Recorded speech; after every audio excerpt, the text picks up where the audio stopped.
According to Kirsty McCall, there's a guy who works down the chip shop, swears he's Elvis, but I've got Elvis in the studio. And you don't work down a chip shop, do you? No, I had to smile when I was listening to that song because it was sang at my big 50th birthday recently, a couple of weeks ago, by Sammy Lou. So the song brings back some wonderful memories. Kirsty McCall, sadly missed, and a beautiful singer, wonderful talent. 50 years old. I would never have believed it. You don't look 50. I wanted to shock you live on air there, Scott. Well, you've done that all right. Now, it might as well be Elvis, I have to tell you, because actually it's an Elvis tribute artist, but not just any Elvis tribute artist, but one who really looks and sounds like the real thing. His name's Sal Bashir, and Sal, let me welcome you officially to Phoenix FM in your own name now.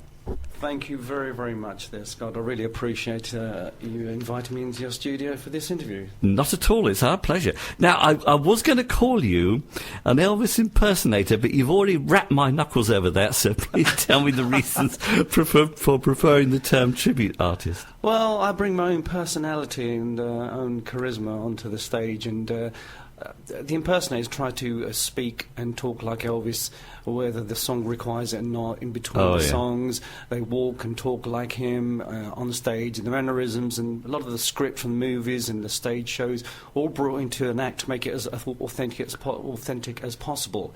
What I try and do is draw the line with a lot of that going on, and try to bring my own abilities and my own personality onto the stage.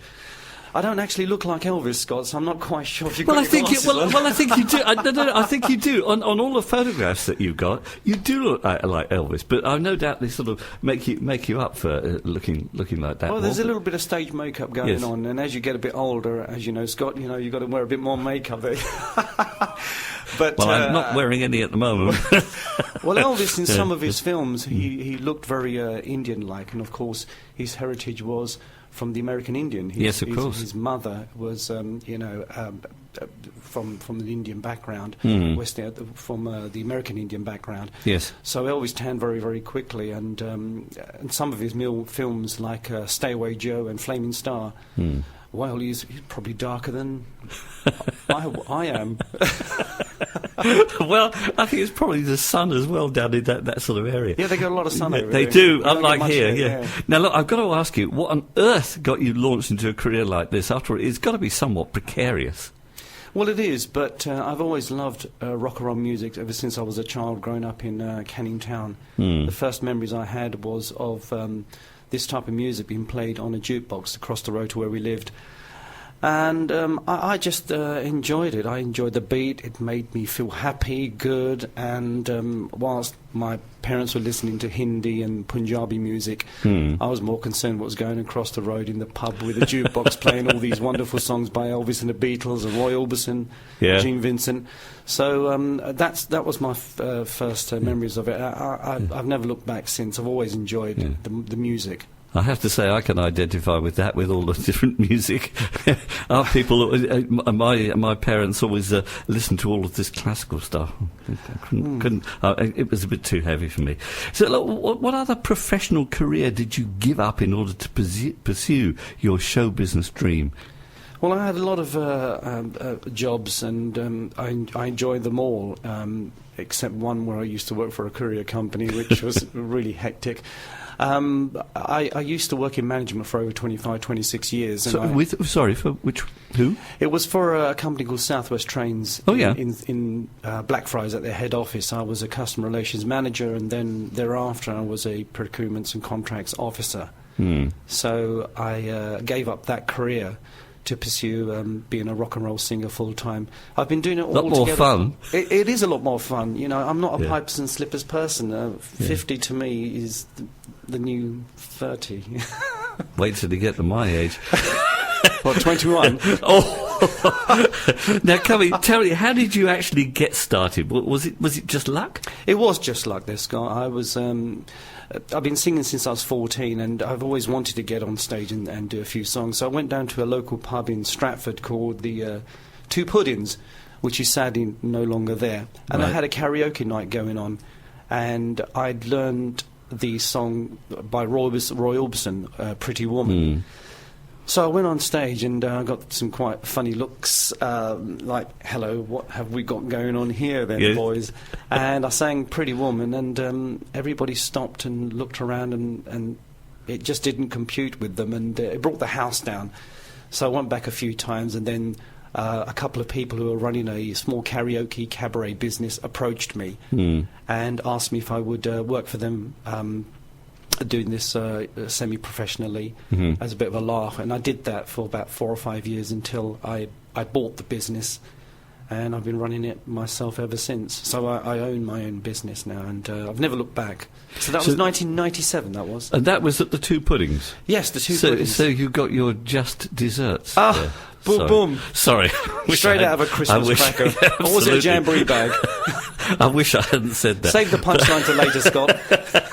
Well, look, I'll tell you what, I think after that we better hear one of your songs. This is one you've recorded, Suspicious Minds. It's a mix, yeah? Well, this is just absolutely fantastic. 1969, Elvis is back, and in a big way. Okay, let's hear the song. Oh, it's uncanny just how much you sound like Elvis there. It wasn't Elvis, that's my guest, Sal Bashir. Brilliant. Thank you very much. Thank God Elvis did record Suspicious Minds, because over the years, when I used to do the working men's clubs and pubs, and the fights used to break out, as soon as you start singing Suspicious Minds, they stop punching the lights out of each other and start dancing to Suspicious Minds. It's a great track. It's a wonderful song. Now, you've done a fair bit of TV, haven't you? Tell us a little bit about that. I've done a few bits on television and radio. I've done the One Show and CNN and things like BBC Television and ITV. I also did a program called Desi DNA with Adil Ray, who's now on television as Citizen Khan. Oh, yeah. And that was a fabulous program. He's a very good bloke, very funny guy, actually. He did a very nice piece on me on Desi DNA a few years ago. I was also on The World's Greatest Elvis, but the less said about that, the better. Really? Was it that bad? Oh, it was fixed, and I didn't particularly care too much for it. So there were things going on behind the background which I won't go into. I think a lot of these things are fixed. I mean, when you get these things about people phoning in, I don't believe a word of it. Yeah, I think there's a germ of truth in what you say. Yeah.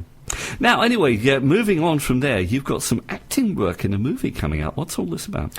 I've done a few bits of acting and weird and wonderful things, but a couple of years ago we did a film called Punk Strut the Movie, which is about a punk rock band reunion, Kevin Short and the Privates. That's the name of the band.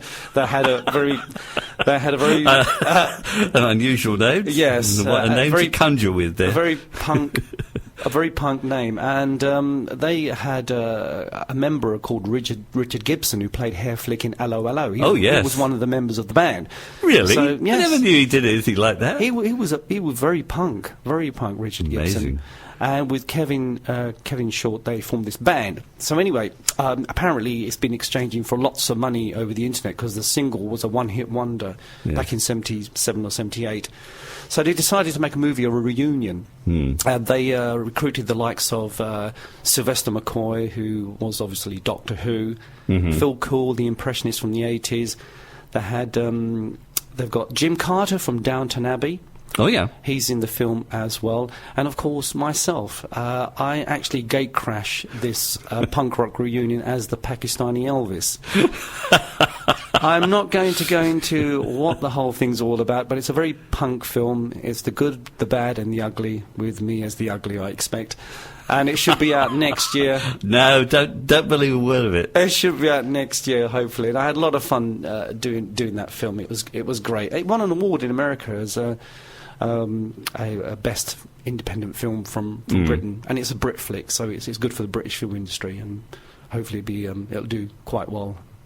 And you got a CD out with some music from that film, right? Absolutely. There's a song that was specially written for the film by Kevin Williams, and Milton Ream James, who was the keyboard player for Cockney Rebel. Oh, yeah. The song is an original track written by both those two wonderful gentlemen, called Elvis Lives, and it's got a little twist on it because it's a tribute to Elvis with a nice Bhangra beat to it.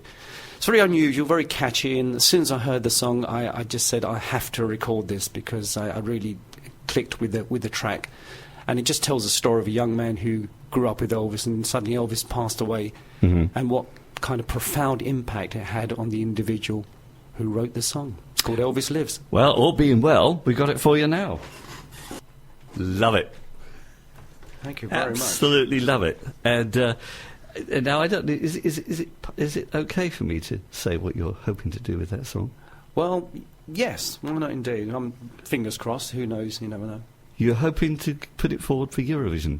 Well, I'd like to. I spoke to the writers of the single Elvis Lives, and I've got their permission to put it forward. So I suppose I'll just have to see how this whole thing works, and then put it forward. I mean, if you don't buy a lottery ticket, you don't have a chance of winning the lottery. So why not? Well, I'd agree. I mean, most of the rubbish that goes forward, it's got to be a downside better than that. Now, thanks. we've just been... Well, it's a lot better. Now, look, we've been talking about movies, but you're also doing live personal appearances as well, yeah? Yes, I've been touring the country all over the last year and everything, and a lot of my appearances are advertised on my website, which is www.rockersal.co.uk. Rocker Sound or Rocker Sal? Rocker Sal, as in your name? Yes, that's correct. .co.uk? Yeah. Right, okay. And, sorry, go on. No, I was just saying I've got an appearance coming up on New Year's Eve at the Bollywood Tiger in Yaxley. I hope I've said that name correctly.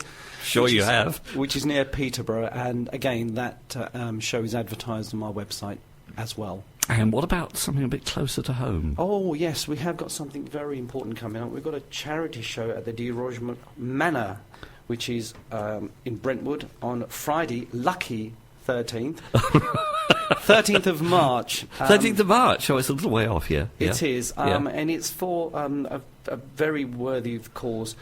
Basically, the whole thing is their services are provided free of charge, and they look after 85% of the people in their own homes and support care for more than 4,000 local people with life-limiting illnesses every year. And who's that? That's the St Francis Hospice. Oh, right. And they can be contacted on www.sfh.org.uk. The tickets are only £35 per person, and there's discount for group bookings as well. And that does include a 3-course meal. It is a fantastic event, a very worthy cause. And as I say, they rely on, people donate as much money as they possibly can, because it is a free service, and they need to raise 6.5 million each year just to keep the hospice running. Yes, so they a lot of rely money. on local care and local help, and every donation absolutely matters. So that's Friday the 13th of March next year. Looking forward to that. Yes, at De Rogemont Manor. And where do you get the tickets from? St Francis Hospice? Yes, you can get that, or you can contact or visit their website, which is, as I say... all the W's. All the W's, sfh.org.uk. All right, well, let's finish off with another of your Elvis tribute songs. Would you like to introduce this one? Well, Carl Perkins started off at Sun Studios just a little time after Elvis did, and he recorded some fantastic songs which greatly influenced the Beatles, but this particular track he recorded and wrote, and soon after Elvis recorded it as well. It is the immortal, the iconic, the legendary Blue Suede Shoes. Well, thanks for coming in today, and keep up the good work, and let's hear the song now. Thank you very much.